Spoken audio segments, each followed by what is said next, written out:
Hello and welcome to this week's episode of The Fruit Box. I'm Kim Vassalo, and with me this week are Michael King. Hey Kim, hi everybody. I was going to say Secretary and General Dog's Body down at Ben TV. TV. Welcome, Michael. Thank you. And Dr. Beng Yu from the Paran Market Clinic. And we have, sucking on an egg, hello Chris Gill from the Victorian Gay and Lesbian Rights Lobby, and Trevor Forever, our favourite drag king. Hi Kim. Hi Trevor. You're so far away from me. Oh no, What's happening? actually they told me to keep my distance. Apparently you had a word to them earlier, but I promise I'll talk to management about that. hang around your front gate so much. No, that's fine. Well, not where you can see me anyway. Thanks, Trevor. This week on the Fruit Box, we are going to tackle two rather interesting questions. The first one is signed Scat Man and reads as follows. I was recently involved in Scat and found it a real turn-on. It was a new experience for me. Can you tell me if there are any Scat clubs in Melbourne? Is Scat safe? Okay, my first question goes to any of the panel members that can answer it. What is Scat? Well, it's a musical term. It's also an ability to. Ella Fitzgerald was very good at things like that. Yeah, sorry. I don't quite think that works in this Here's a little hint, Kim. Yes? Here's a little hint. Yes? Do you want to see my John Howard impersonation? So it's something to do with chocolate. Chocolate on the nose. Right. Bing. I think let's take this from a medical side, shall we? Scat. Yes, Scat. Scat is basically shit. Okay. Beautiful. That's a little bit pretty easy. Is that straightforward? Right, is this when I need to put this on? Because quite frankly, I think at this point in the conversation, I'd rather just be a bit covered up and feel a bit safe. Thank you very much. So, All right, is Scat safe? All right, not that I'm a Scat specialist of any sort, but Scat is relatively safe if you know what you're doing. There are certain risks you can get from Scat, which is basically picking up infections from someone's shit Scat. And you can pick up hepatitis A, parasite infections and all that, so don't get it into your mouth or don't get it into your hands and into your mouth or anything like that. So you need to be clean in between. And it carries the same risk as rimming, which is actually something you need to think about too. So guys who are into rimming, you have to think about all that too. And it's also a good time to talk about hepatitis A vaccinations and why guys should be vaccinated for hepatitis A. All gay men should be vaccinated for hepatitis A because you just never know where the shit's going to end up. You get on your fingers and then it goes on the nipple and then, you know, there's the lurking danger of shitty nipples, which widely underestimated health risk, shitty nipples. So get vaccinated. I find if you bunch up the toilet paper, it stays really pretty much around occasionally little slipsies, and then it's the toilet paper again, but then you sorry. Michael, would you like to... Are there any Scat clubs in Melbourne? Not that I'm aware of, and thank God for that, but I'm sure that if you contacted us at bentv@bigpond.com.au, we'll find out for you, or pass on, if there's anyone watching who's particularly interested, we'll pass on your details. But whether it's a turn on or not, well, personally, no. But I did actually get a story from a straight boy at my work, not to mention names, Regan, who said this week that actually saw dog feces on the street and he got a hard on. So there are people out there who are in your club. He could come around to my place because I've got a rather big dog and I do find it a bit of a chore to pick up after her. If he's really worried and wants an expert medical opinion of his Scat behaviours, I think he should probably keep a log of all of his behaviours. Okay. Ads in gay paper and sauna walls. Are there any? Do people advertise for Scat partners? If you're that interested about it, put an ad in MCV and see if you get any response. I'm sure that you're not. Well, I know you're not the only person into it. So. Right. You have to like poo friends. Yeah. Sorry, it's a little rude. Okay. Well, we're running out of time on that question, so I think we've answered all that sufficiently for Mr. Scatman We've out talked there shit somewhere? enough. We We've have, been yes, talking enough we shit. have talked enough shit, haven't we? Our next question comes from a member of our panel today, and I'm not going to reveal which one because they might be rather embarrassed. The question is, dear panel, is it a sin to masturbate my Rottweiler? Only if your Rottweiler is a Roman Catholic.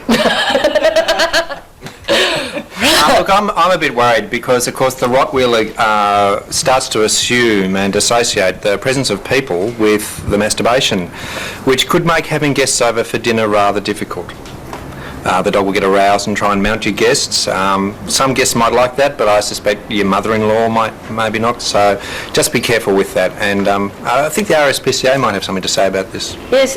Can I just ask, though, is it not... Would you say you masturbate?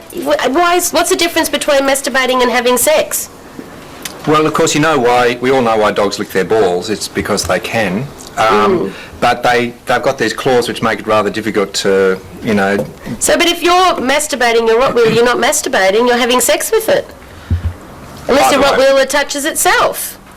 Well, either way, it's a bit of a worry because the Rottweiler, you know, that's giving the dog a bone too far, okay? Just... The boner. Trevor? You've got a big dog, you've just told us. Yes, I have, and certainly it's a little bit rude, this subject today, isn't it, really?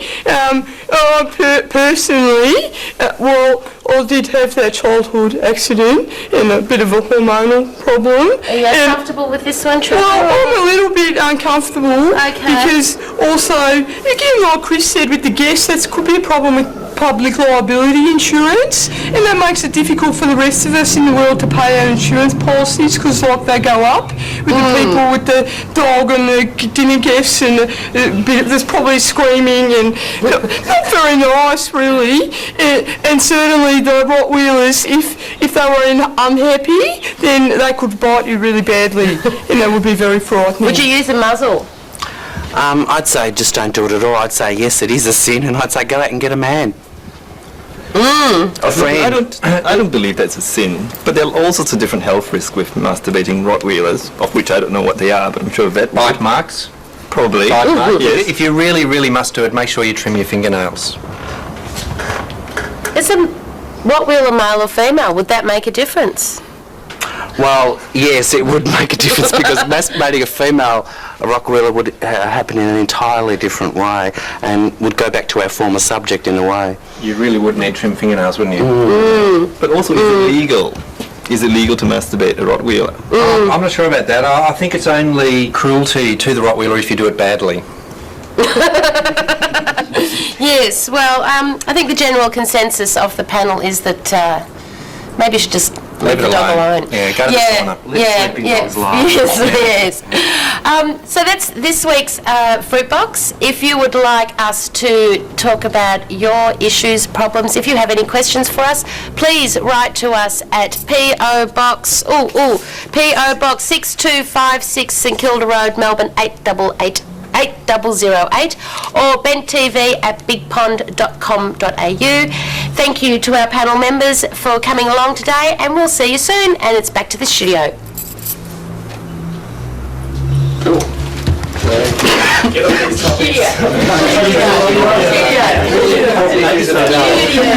Why do I get all the dirty questions? What is it with you? You do get all the dirty questions.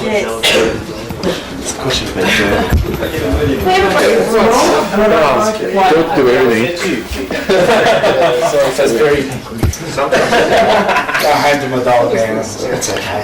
Just 1-6.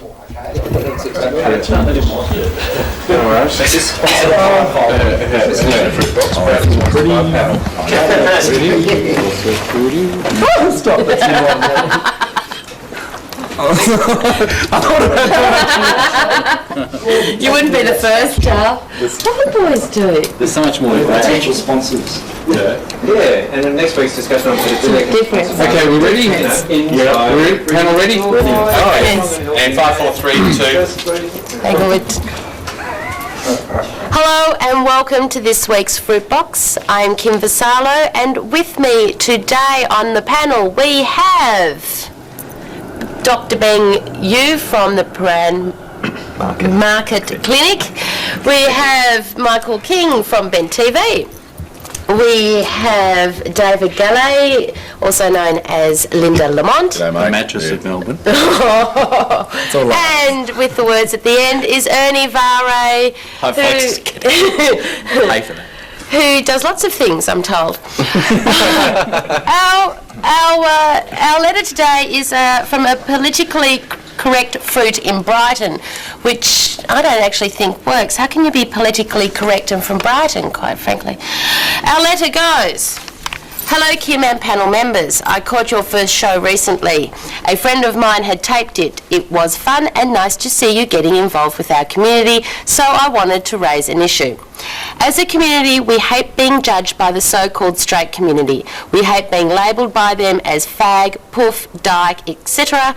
Yet within our own queer community, we constantly label each other. It is quite common to hear terms like muscle Mary, Twinkies, fairy, liquor, lemon, butch, etc.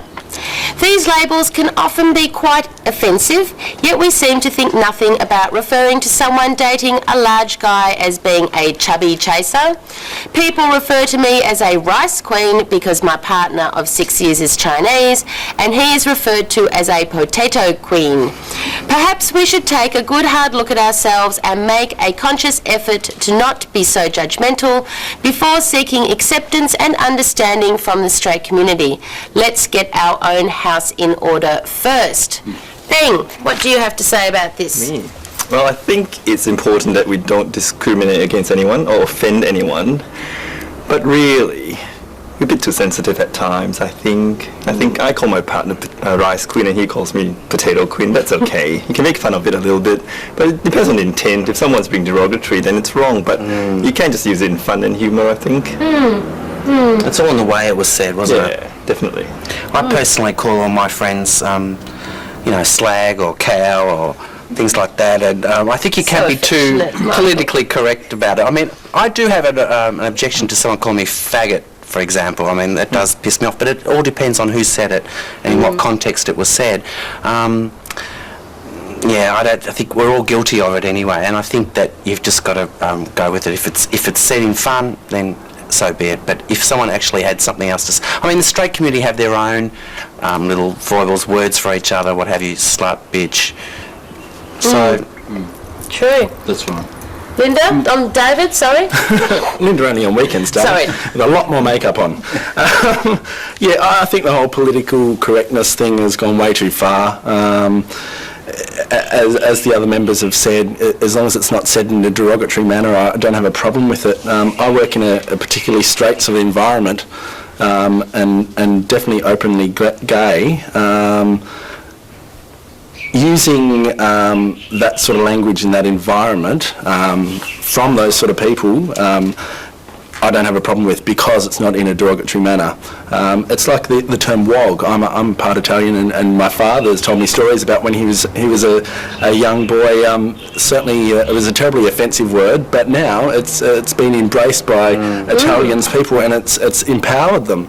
I think if I come across something where I'm called fag, poof, whatever, I say, yeah, damn right, and I'm proud of it. And that takes the power away from them and empowers yourself. So I think we have to follow that suit. Ernestina. Ernestina. I've been called that for a while. I'd like to actually start with the start of the letter. And someone actually watched the show. Thanks. And I hope you enjoyed it. I hope you to continue watching it, and I hope your friends continue to watch it, because more I can't speak now. More people need to send in letters. I think politically correct, or PC as I may call you, let's hope we're a little bit more intimate now, might have some valid points, but I think you need to get over it, honestly. I have been called so many things in my life. I've called people so many things. The straight community is probably worse than what we are, to be quite honest. I mean, they have bimbos, and if you watch Jerry Springer, you'll see everyone on there's a hoe, and I mean, everybody's got a name somewhere, and it's a hoe, whore. Oh, okay. I don't watch daytime television. You're missing, love. But look, everybody does it, whether we're straight, whether you're gay. It doesn't really matter, and I think you're probably just being a little bit too sensitive about it. Obviously you have the issue rather than the other people, so get over it.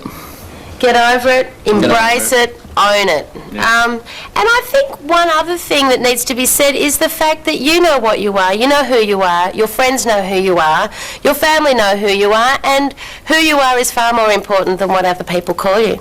Would you not all agree with that? said. Yes. Well said, Dyke. Oh, thanks. Let's lick it to you, Dale. Breeder. Oh, hardly. Oh, you're the breeder, that's right. Yes, we forgot about that. Okay, well, that's this week's Fruit Box for you. We need your letters. We need your comments. We like to hear things that you're enjoying the show, so keep those coming in. If you would like to write to us, the email address is benttv@bigpond.com.au, and our post office box is 6256 St Kilda Road, Melbourne 8008, and we'll look forward to seeing you again soon, and we'll go back to the studio now. Thank you. What have you got there? Oh, Address. thanks.